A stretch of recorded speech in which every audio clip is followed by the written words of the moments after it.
세상에서 가장 안전한 은행이라고 알려진 스위스 은행이 있습니다.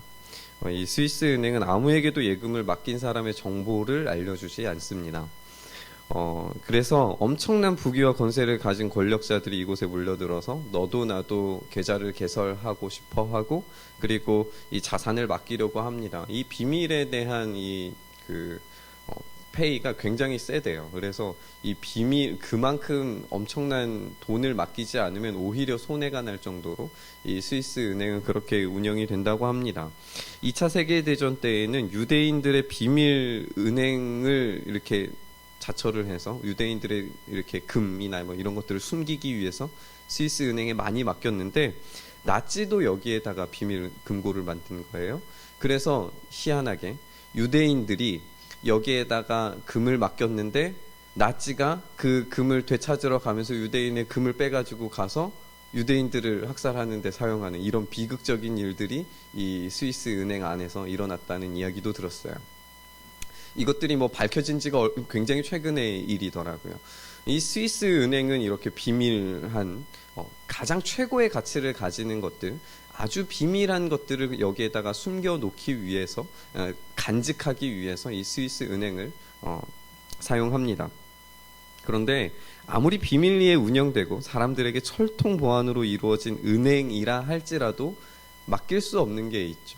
그게 뭐냐면 우리의 삶, 우리의 인생입니다. 우리의 삶과 인생을 어떻게 이 은행에다가 맡길 수 있겠어요? 우리의 삶을, 우리의 인생을 어떻게 이 은행에다 맡기고 보증을 받고 그것을 뭐 저축을 하고 거기에 이윤을 남기고 이자를 붙이고 이렇게 할 수 있겠어요? 오늘 하나님께서 던지신 폭풍 속에서, 지난주에 나눴죠. 하나님께서 던지신 거예요. 폭풍을. 하나님께서 던지신 폭풍 속에서 선원들은 자신들의 가진 모든 재물을 던졌고 요나 자기 자신은 던져집니다. 소명은 끝났다고 생각을 했을 거예요. 이제 자신은 끝이라고 생각을 했을 겁니다. 하나님은 나를 버리셨다고 생각하기 쉽겠죠. 나는 저주받았다라고 생각했을 겁니다.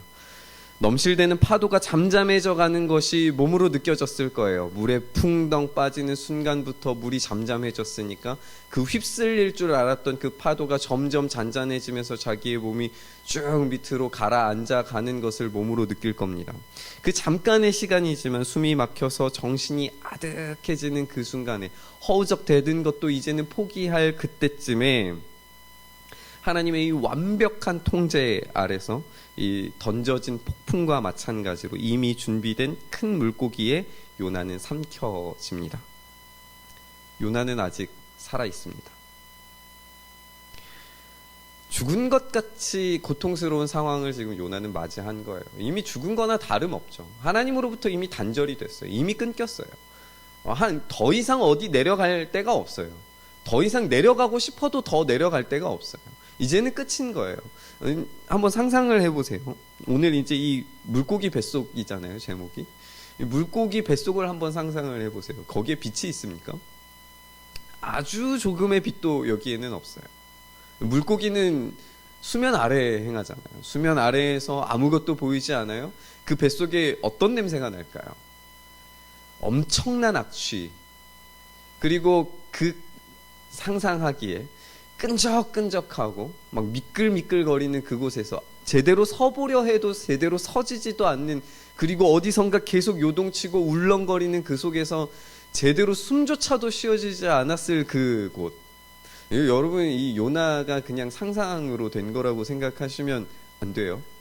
실제로도 이 물고기 뱃속에 들어갔다가 나온 그런 기적의 사람들의 그 뉴스가 뭐 최근에는 없지만 제가 어렸을 때 이런 데 너무 관심이 많았어서 그랬는지 찾아보니까 1920년대에 실제로 들어갔다가 나온 사람이 있어요.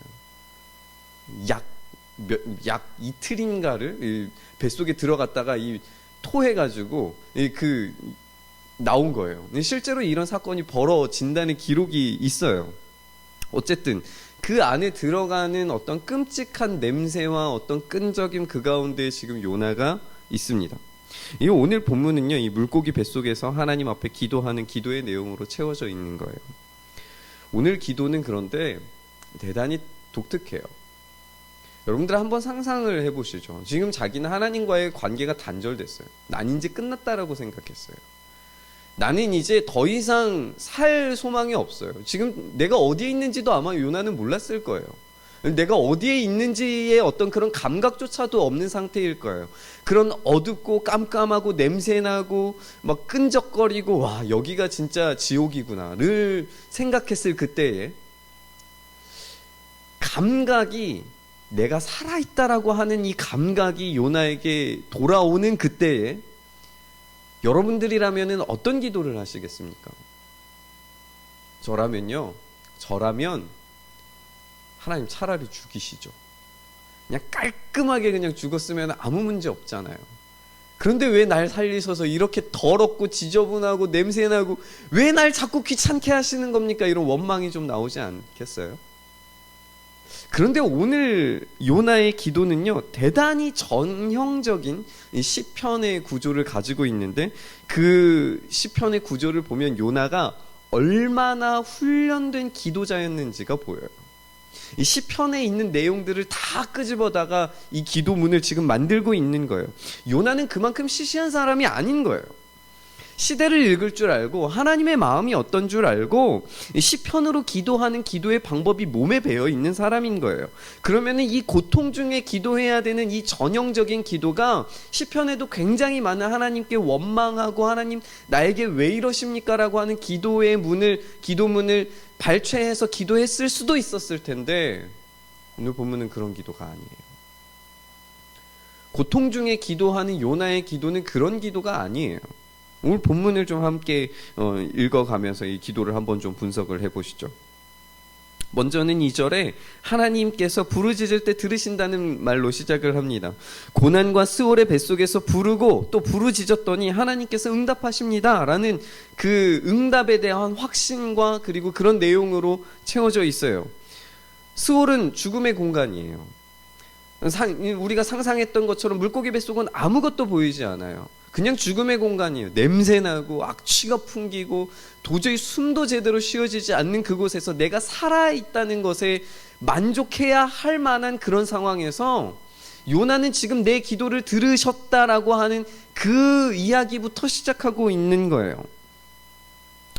두 번째는 깊음 속 바다 가운데 큰 물, 주위의 파도, 큰 물결 이런 말들을 쓰면서 또 산의 뿌리 땅이 그 빗장으로 막았다 이런 표현들을 쓰면서 내가 완전히 죽은 존재임을 다시 한번 생각을 합니다. 단순히 표현상 죽은 사람이 아니라 실제로 요나가 그냥 죽음 완전 그 가까이 갔다가 겨우 하나님께 건짐받았다는 이야기예요. 3일 밤낮이라고 하는 표현은요 고대 근동에서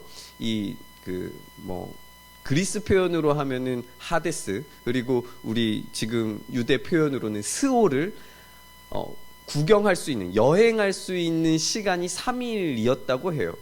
그런 그 고대 근동의 어떤 기록들이 있어요. 그렇게 3일 동안 그곳을 여행한다고 생각이 들 만큼 지금 요나는 그런 상황 가운데 있는 거예요. 죽음을 경험하는 공간이에요. 그리고 이 고통의 시간 속에서 주님의 성전을 바라보면서 기도합니다라고 하는 이 기도를 드려요. 이 기도는 시편 18편 6절에 이렇게 나와 있는 문구를 가져다가 쓴 것 같아요. 내가 환난 중에서 여호와께 아뢰며 나의 하나님께 부르짖었더니 그가 그의 성전에서 내 소리를 들으시며 그의 앞에서 나의 부르짖음이 그의 귀에 들렸도다. 우리가 시편 18편 하면은 우리가 잘 아는 말씀처럼 하나님 나의 힘이십니다. 하나님 나의 방패십니다. 하나님 나의 요새십니다. 이런 시편이에요.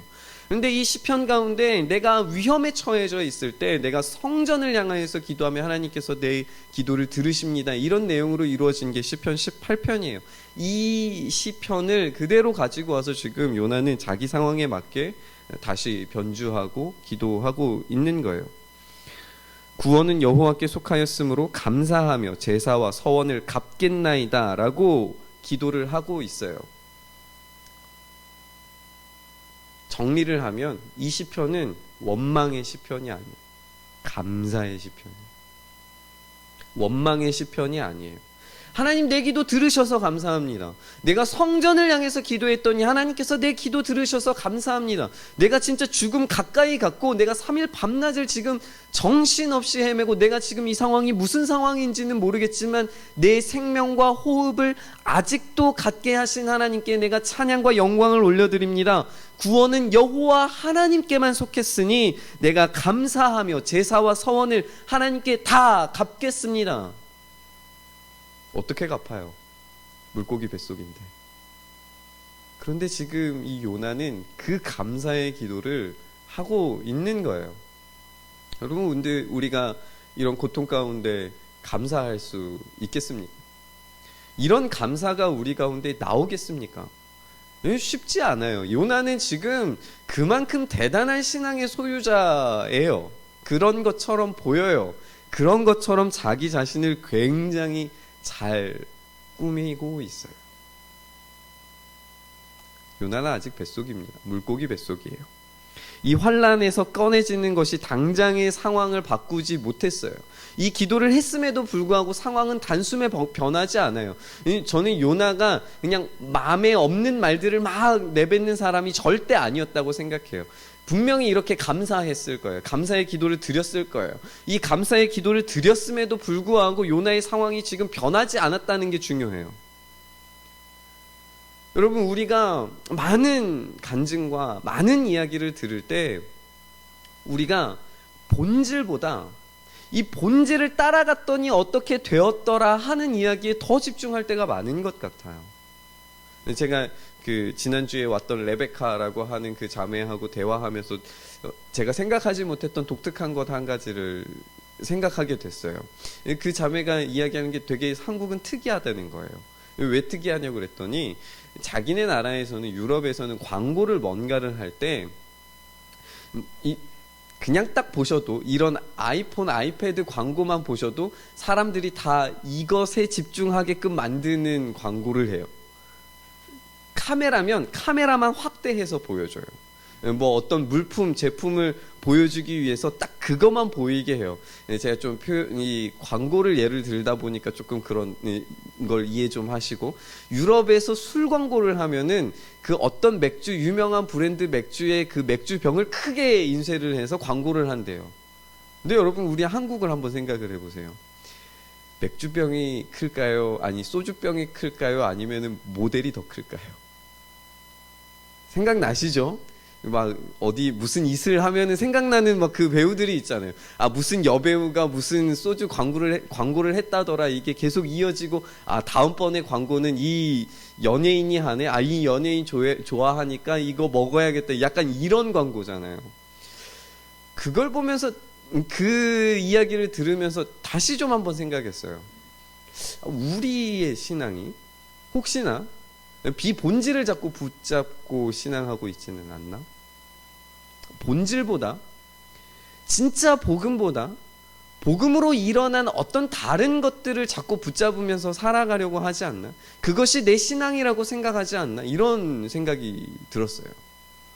어떤 간증이, 정말 좋은 간증이 있으면 그 간증을 딱 듣고 난 다음에 내 마음이, 아, 그래, 나도 저렇게 살아야지, 이런 마음이 들어요. 나쁘다는 게 아니라 괜찮은데, 좋은데, 감동적이면 좋기는 한데, 우리가 진짜 복음, 진짜 진리, 진짜 본질을 잡지 못하는 것 같은 느낌이 드는 거예요. 오늘 요나가 좀 그런 모습인 것 같아요. 요나는 진짜 본질을 잡았어야 됐는데 감사하긴 했어요. 이 고통 중에 감사하긴 했어요. 뭔가 본질을 잡는 것처럼 보였는데 실수가 있어요. 잘못됐어요. 이 기도에 이상한 점이 지금 발견이 되고 있어요. 그걸 잠깐 한번 보시죠. 먼저는 요나의 자기 인식이에요. 우리 4절을 함께 보시면, 자신이 주의 목전에서 쫓겨났고라고 지금 말하고 있어요. 우리 계속 요나서를 읽어오면서 우리가 생각했던 게 무엇이었냐면, 하나님의 얼굴을 피하여 였어요.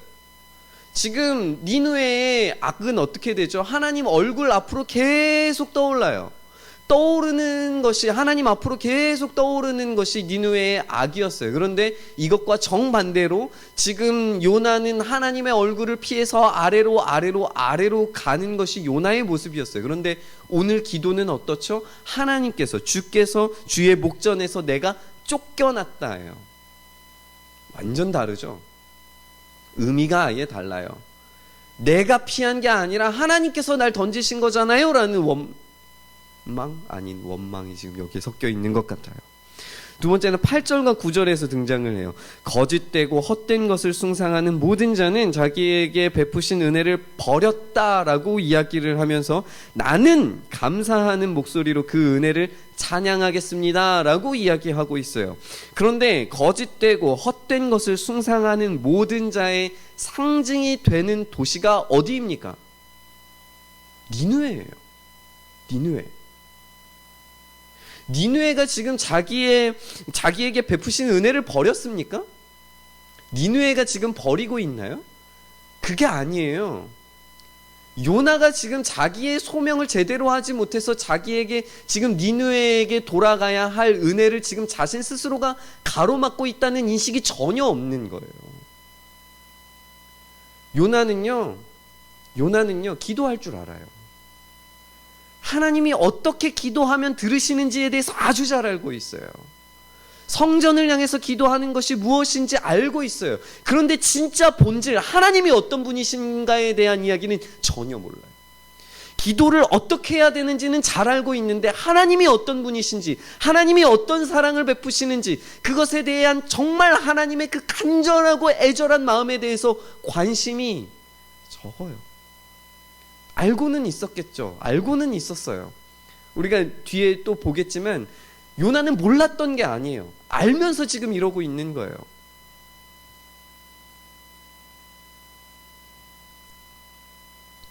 거짓되고 헛된 것을 숭상하는 이들에게 은혜의 단비가 흘러가도록 만드는 그 중요한 통로 역할을 해야 되는 이 요나가 자기의 사명을 버렸어요. 자기의 소명을 버렸어요. 여전히 자신은 감사하는 목소리로 하나님 앞에 기도하면서 그 은혜를 찬양하면서 나에게 이런 은혜, 나를 살려주신 이 은혜를 내가 감사하면서 내가 서원하고 하나님께 목적하고 그런 것들을 다 갖겠습니다라고 이야기를 하고 있는데, 정작 진짜 본질, 하나님께서 나를 부르신 이유, 나를 만드신 이유, 나를 보내고 계시는 그 사명에 대해서는 철저히 무시하고 있는 거예요. 하나님의 소명을 잃어버린 이 요나의 감사의 기도, 이거 정당할까요? 저는 정당하다고 생각해요. 그럼에도 불구하고 정당하다고 생각해요. 100% 정당하다고 생각해요. 어떤 상황이든지 하나님께 감사하는 그것은 우리에게 주어진 명령이기 때문에, 항상 감사하고 항상 기뻐하는 것은 우리에게 주어진 명령이기 때문에 이 요나는 그건 잘하고 있는 것 같아요. 그런데 요나에게 부족한 건 진짜 자기가 붙잡아야 될 소명을 놓친 채, 잃어버린 채 그것만 붙잡으려고 했던 거예요. 나에게 주는 은혜만 붙잡으려고 하는 거예요. 나에게 주어지는 어떤 만족감만 잡으려고 하는 거예요. 내가 죽었다 살아난 이 은혜만 감사한 거예요. 이기적인 은혜예요. 이기적인 감사예요. 이기적인 신앙이에요. 우리가 이 이기적인 신앙을 좀 뛰어넘을 수 있기를 간절히 소망합니다. 우리가 이 이기적인 신앙, 정말 비본질적인 것을 잡고 있으니까 우리가 이기적이게 되는 것 같아요. 비본질적인 건 그냥 은혜 받고 나 잘 되고 우리 자식 잘 되고, 이거는 되게 하나님 나라 관점에서 봐서는 이거는 되게 이기적인 거예요. 나만 잘 되면 된다는 거잖아요. 나만 잘 되면 된다는 거. 하나님께서 우리에게 그걸 요구하지 않으세요. 우리를 향해서 니느웨로 가라고 말씀하세요. 그곳에서 일어나 서서 외치라 라고 하는 것이 우리의 사명이었어요. 그런데 어느 순간부터 우리의 사명을 잃어버린 거예요. 우리가 되게 이기적이게 돼버렸어요. 되게 이기적이게 되는 기독교가 만들어지면서부터 괴물들이 나오기 시작한 것 같아요. 요즘 뉴스 보면 너무 가슴 아픈 이야기들이 많잖아요. 저는 그 지난주에 여러분들은 혹시 보셨는지 모르겠는데 이찬수 목사님 그 분당 우리 교회에서 부목사님께서 지난주 수요일 예배 설교 시간에 동성애에 관련된 어떤 이슈를 설교를 하셨다가 굉장한 문매를 맞고 계시다는 이야기를 들었어요. 제가 설교를 보니까 설교문을 이렇게 쭉 읽어보니까 잘못하신 말씀이 하나도 없어요. 또 이렇게 말하면 저도 이상한 사람이 되겠네요. 문매를 맞아야 돼요. 요지는 뭐냐 하면 왜 우리가 동성애자들만 자꾸 뭐라고 하느냐, 동성애 그 퍼레이드 하는데 가서 피켓 들고 시위하고 왜 그렇게 꼰대처럼 하느냐, 그게 진짜 본질이 아니라 교회 안에 음란하고 교회 안에 사기를 치고 교회 안에 정말 잘못 행동하는 것들이 너무나도 많은데 그것들을 향하여서 피켓 들 생각은 하지 않고 왜 거기 가서 피켓 들고 그걸 뭐라고 하느냐. 우리 회개하고 반성하고 새롭게 진짜 그 문제들을 해결해 나가야 하는 어떤 그런 것들을 만들어 가야 한다는 것이 요지였어요. 틀린 말입니까? 그 목사님이 동성애가 잘못이 아니다라고 말하지도 않았어요. 동성애가 분명히 문제고 분명히 잘못이고 하나님 앞에 죄인데 왜 그것만 가지고 뭐라고 하느냐가 요지예요. 그런데 그걸 가지고 반동성애 연합에서 그 설교의 그 일부분만을 따다가 분당 우리 교회 세속화됐다, 이찬수 목사 설교가 왜 안 들어오는지 이제야 알았다, 이런 식으로 비난을 하는 거예요. 괴물이에요. 괴물인 것 같아요. 뭐 제가 이렇게 설교해서 막 어디에 퍼져 나가서 막 뉴스에 날 일은 없을 것 같으니까 괴물인 것 같아요. 반동성애 단체들이 분명 수고하고 애쓰는 부분에 대해서 인정하지 않고 그렇게 조금 깎아내리듯이 이야기하신 것은 충분히 잘못했다고 말할 수 있을 것 같아요. 그것에 대해서 충분히 유감을 표명했고 잘못을 인정했음에도 불구하고 계속 건드리는 이유가 있어요. 왜냐하면 그렇게 했을 때, 그것이 이슈가 됐을 때 그 단체에 흘러 들어오는 이득이 있기 때문에 그래요. 이게 무슨 이기적인, 본질을 비본질로 바꿔버린, 잘못 이야기하고 있는 게 아니에요. 그 단체들도 그렇잖아요. 복음이 아닌 게 아닌데, 잘못된 이야기를 하는 게 아닌 게 아닌데 이기적이게 되니까, 비본질적인 것을 자꾸 붙잡으니까 요나가 되는 거예요. 진짜 사명, 진짜 그 사람들을 품고 변화시키는 성령의 능력을 의지해서 뭔가를 사역하고 연구하고 그런 연구물들을 내놓는 그런 사역들을 하는 게 아니라 정말 이기적으로 물질을 바라보면서 일하는 사람들이 너무 많아지고 있는 거예요.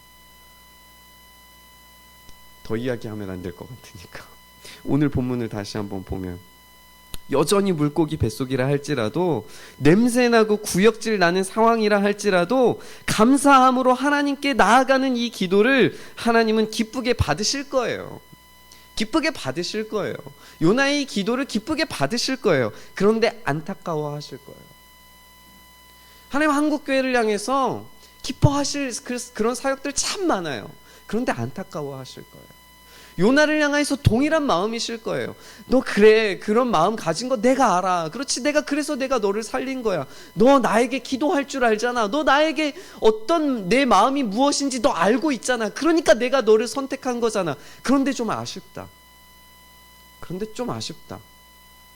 왜 더 멀리 보지 못하니? 왜 더 나에게 더 가까이 오지 못하니? 왜 내 얼굴 앞으로 더 가까이 오지 못하니? 왜 성전을 향하여서 기도하고 내 얼굴을 향하여서 기도하지는 못하니? 이게 어쩌면 하나님의 마음 아니었을까요? 그럼에도 불구하고, 이 요나의 이 안타까운 모습에도 불구하고 하나님은 사랑하시는 자들에게 주시는 그 소명을 절대 포기하지 않으신 줄 믿습니다. 오늘 이게 사실 가장 중요한 포인트인데, 스올의 뱃속, 물고기 뱃속, 고통과 절망과 더러움과 구역질이 나는 상황에서도 감사로 몸부림치면서 어떻게 해서든지 하나님의 성전 앞으로, 하나님의 얼굴 앞으로 몸부림치는 이들을 향하여서 하나님께서 하시는 일이 있는데, 그것은 바로 물고기 그 자체라는 거예요. 보세요. 요나는 감사의 기도를 드려요. 그런데 여전히 마음속 깊은 곳에서는 이기적이에요. 여전히 니느웨를 향하는 마음보다 다시스를 향한 마음이 더 커요. 그런데 하나님은 지금 물고기를 잡으셔서, 요나의 마음은 지금 다시스로 향하고 있는데 물고기를 잡아다가 물고기를 통하여서 다시 니느웨로 가게 만드시는 거예요. 하나님은 감사로 다시 하나님의 얼굴을 회복하려고 하는 이 사람을 다시 들으셔서 원점으로 갖다 놓으세요. 이게 우리의 은혜예요. 하나님은 잡아 끌어다가 원점으로 갖다 놓으세요. 우리가 방황해도 하나님 원점으로 갖다 놓으실 거예요. 우리가 쓰러지고 실패해도 원점으로 갖다 놓으실 거예요. 우리가 뱃속에 있어서 고통과 절망과 냄새나고 쓰러지고 구역질나고 더러움이 가득한 우리의 인생이라 할지라도 원점으로 갖다 놓으실 거예요. 그곳에서 우리가 어떻게 반응하냐는 또 다른 이야기예요. 하지만 중요한 것은 하나님께서 그 물고기를 통하여서 요나를 원점으로 데려다 놓으시는 거예요. 여러분, 우리 원점으로 돌아가실 수 있기를 간절히 소망합니다. 우리가 원점으로 돌아갈 수 있기를 소망합니다. 우리가 아무리 고통과 절망과 더러움, 냄새나고 구역질 나는 그 물고기 뱃속에 있다 할지라도 하나님께서는 원래 자리로 돌아가게 하실 거예요. 원점으로 돌려놓으실 거예요. 우리는 그걸 기대해요. 그렇기 때문에 우리가 여러분 이 자리에 오신 것 아니에요. 그 원점으로 다시 돌아가려고 애쓰고 몸부림치기 때문에 돌아가는 것 아니에요. 그러면 우리는 그 원점에서 다시 시작할 때 우리가 정말 되찾아야 할 것들을 발견해 가야 돼요. 혹시나 내가 본질이 아니라 비본질적인 것을 찾고 있지는 않는지 우리가 점검해 봐야 돼요. 제가 어제 교사 세미나 가서 들었던 것 중에, 들었던 이야기들 중에 생각이 드는 게 있었어요. 어떤 상황에서도 감사할 수 있는가? 그 강습회에서 그 강사분이 이야기하는 3가지의 죽음에 대한 예를 드셨어요. 첫 번째, 선교지에서 저희 수아만한 아이가 태어나서 자라다가 갑자기 열병에 걸려서 갑자기 죽어버렸어요. 이 죽음에 대해서 여러분 감사하실 수 있습니까? 새벽 기도를 하러 가시던 65세 권사님께서 교통사고로 치여서 돌아가셨어요. 새벽 기도 가는 도중에 교회 앞에서 사고가 나서 돌아가셨어요. 이거 감사할 수 있겠습니까? 세 번째, 106세를 장수하고 돈도 많이 벌어가지고 굴지의 대기업을 만들고 혼자 독방에 누워서 막 그 온갖 케어를 다 받다가 스르륵 잠이 들듯이 자녀들도 잘 커서, 건장하게 잘 커서 막 외국에 뭐 의사가 되는 그런 케이스.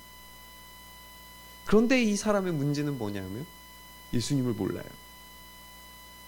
그런데 잘 살다가, 잘 먹다가, 잘 케어받다가 스르륵 잠이 들어서 죽어요. 여러분, 누가 복되다고 하실 거예요? 누가 복되다고 하실 거예요? 누구를 호상이라고 부르겠습니까? 점점 이렇게 나오죠, 이제 우리의 마음이. 우린 3번에 감사하다고 하는 어떤 그런 생각이 들게끔 우리 머리가 세팅돼 있어요. 이 사회에서 살아가면 그게 그냥 세팅이 돼 있어요. 자연스럽게 3번이 잘 죽었네, 호상이네, 이렇게 생각하게 돼 있어요. 어떻게 8개월, 9개월짜리 된 아이가 죽으면 그걸 감사하다고 말할 수 있겠어요? 어떻게 새벽 기도 가다가 죽음을 맞이한 그 권사님의 그 죽음을 복되다라고 말할 수 있겠어요? 그런데 이게 우리가 잘못된 거예요. 우리의 가치가 지금 잘못되어 있는 거예요. 우리는 죽음이 끝이 아닙니다. 그런데 우리는 죽음이 끝이라고 생각하니까 자꾸 그런 이야기가 들리는 거예요. 우리가 만약에 죽음이 진짜 끝이라면 이 앞에 두 이야기는 너무나 비극적인 이야기예요. 그런데 우리는 죽음이 끝이 아니에요. 죽음 이후에 영원한 우리의 삶이 있어요. 부활이 있어요. 그렇기 때문에 우리의 그 두 이야기는 끝이 아니라 다시 이어지는 영원의 삶으로 이어지는 새로운 이야기예요. 오히려 그것을 감사하다고 이야기해야 하는 것이 우리의 책임이고 우리의 본질이에요. 그런데 어느 순간부터 교회가 이 본질을 잃어버리는 거예요.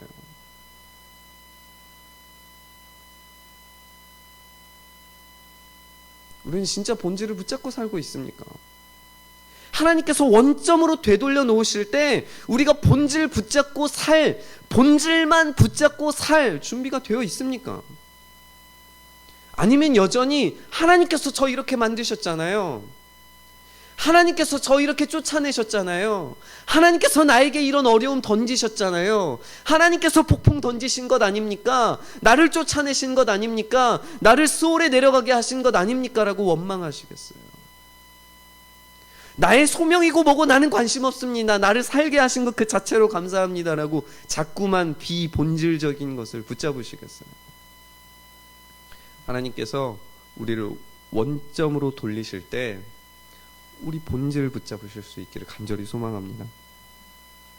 성경은 우리에게 시편 116편 15절에 이렇게 이야기를 해요. 그의 경건한 자들의 죽음은 여호와께서 보시기에 귀중한 것이로다. 여기에서 보시기에 귀중하다라고 하는 이 귀중한 것은 보물이라는 이야기예요. 보물.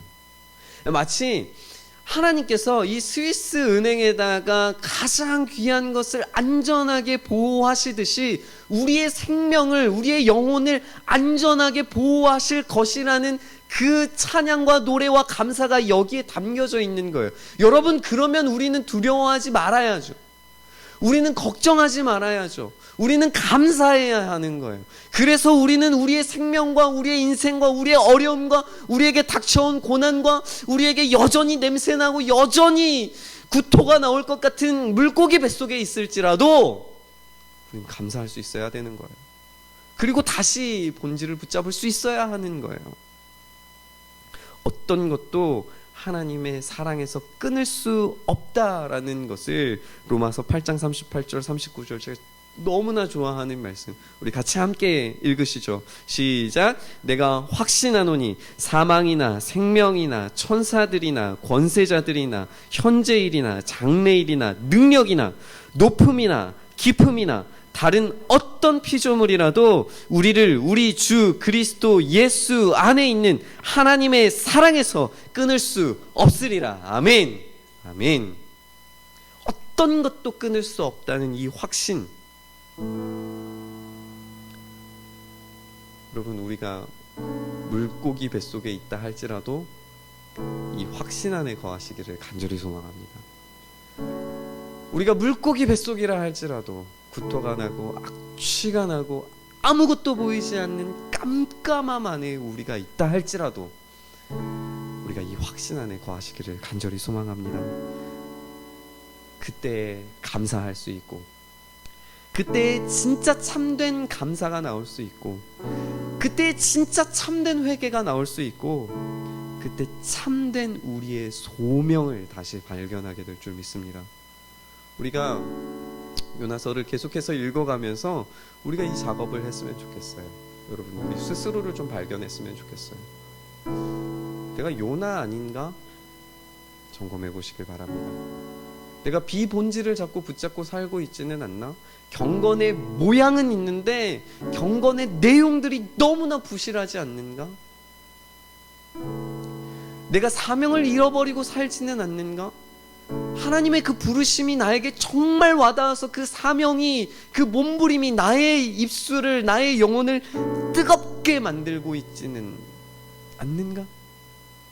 한번 점검해 보셨으면 좋겠어요. 그래서 여러분, 우리가 그 물고기 뱃속에서 뱉어져서 우리가 원점으로 돌아갔을 때에는 다시 다시스로 돌아가서 또다시 실수하는 것이 아니라 하나님의 사명을 향하여서 달려가실 수 있는 모두가 되실 수 있기를 간절히 소망합니다. 하나님께서 그렇게 우리의 인생을 스위스 은행에 안전하게 지키시듯이 우리를 지켜주실 줄 믿습니다. 그 확신 안에 거하시면서 우리 함께 기도함으로 나아가기를 원합니다. 기도하겠습니다.